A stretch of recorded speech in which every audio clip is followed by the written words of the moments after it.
The National Security Administration's Utah Data Center is expected to open in fall 2013. This is $1.5 billion 1 million square foot facility that houses a supercomputer named Titan. This computer is capable of 20,000 trillion calculations per second. The purpose of this system is to create a data file of any and all Internet activity of every single United States citizen. This means that when this facility opens, everything you do from then on will be stored in a government computer. Again, they plan to do this for every citizen in America. You do not have to be suspected of anything. Every person in the United States will be watched no matter who you are. These files will be stored on the 1 quadrillion gigabyte storage capacity of the supercomputer. This supercomputer will be capable of breaking amazingly complex codes in order to ensure that no one in this nation is capable of ever ensuring their privacy ever again. The NSA has a slogan on their website: "If you have nothing to hide, you have nothing to fear." How is the NSA allowed to spy on you? Under the authority of Homeland Security Presidential Directive 6, which defines the integration and use of screening information to protect against terrorism, the NSA is authorized to collect and disseminate information about suspected foreign and domestic terrorists. Who can be considered a terrorist? Well, according to the Department of Homeland Security study, entitled Hotspots of Terrorism and Other Crimes in the United States, the following is used to identify terrorists in the United States: Americans who believe their way of life is under attack. Americans who are fiercely nationalistic, opposed to universal and international in orientation. Americans who claim to be anti-global. Presumably those who are wary of the loss of American sovereignty. Americans who are suspicious of centralized federal authority. Americans who are reverent of individual liberty. People who believe in conspiracy theories that involve grave threat to national sovereignty and/or personal liberty. According to the Missouri Information Analysis Center lists Ron Paul supporters, libertarians, people who display bumper stickers, people who own gold, or even people who fly a United States flag as potential terrorists. Under the FBI's Communities Against Terrorism program, the bulk purchase of food is labeled as a potential indication of terrorist activity, as is using cash to pay for a cup of coffee, and showing an interest in web privacy when using the Internet in a public place.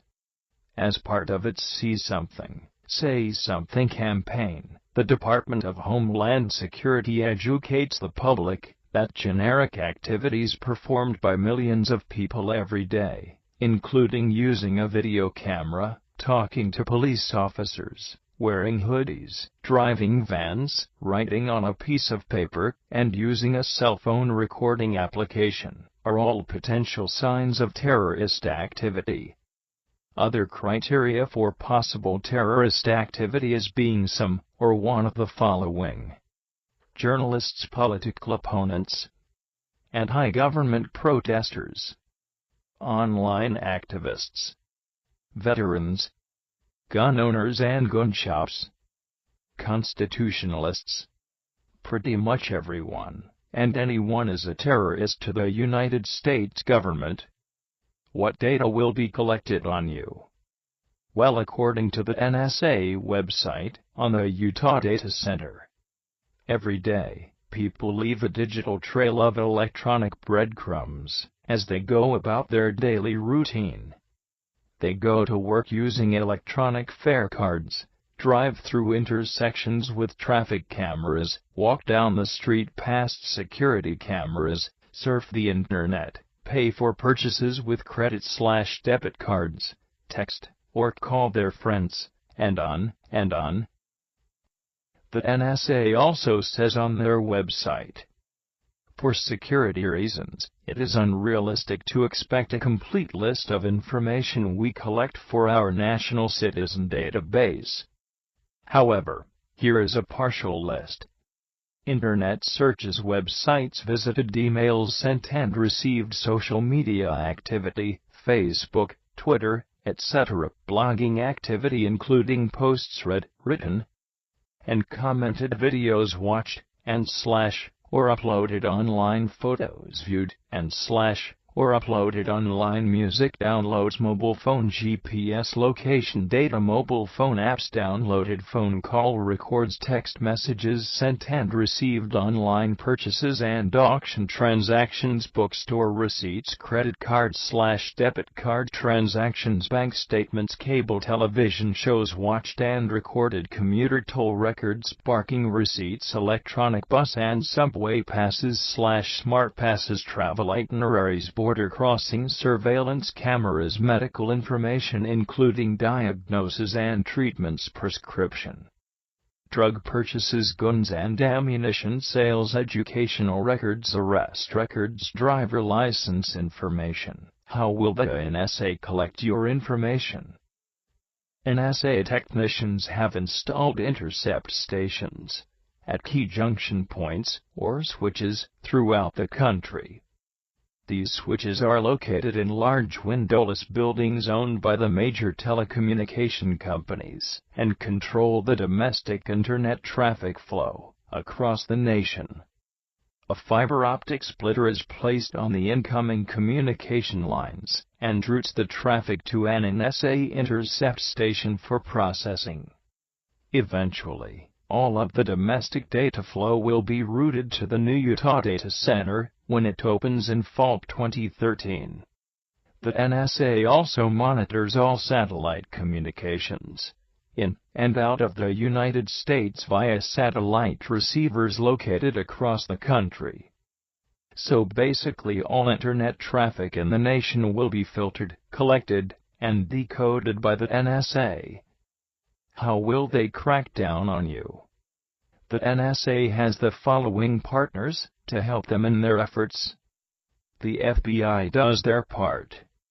Information collected from the use of national security letters authorized by the Patriot Act, phone calls, and text messages from the FBI digital collection system Google-like search capability of citizen information from the FBI Law Enforcement National Data Exchange Program, cell phone location tracking from the Stingray IMSI catchers, international mobile subscriber identity, masquerading as cell phone towers.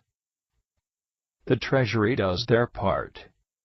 Cash transaction reporting and suspicious activity reporting data.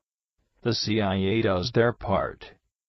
American international financial transactions extracted from the Society for Worldwide Interbank Financial Telecommunication, SWIFT, database.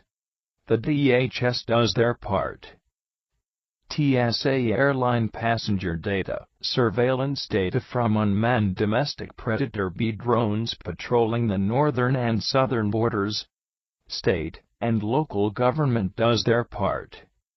Electronic transit cards transactions, electronic toll collectors, vehicle information, and location data captured by license plate readers, public transportation video/audio surveillance systems. Well, ladies and gentlemen, there you have it.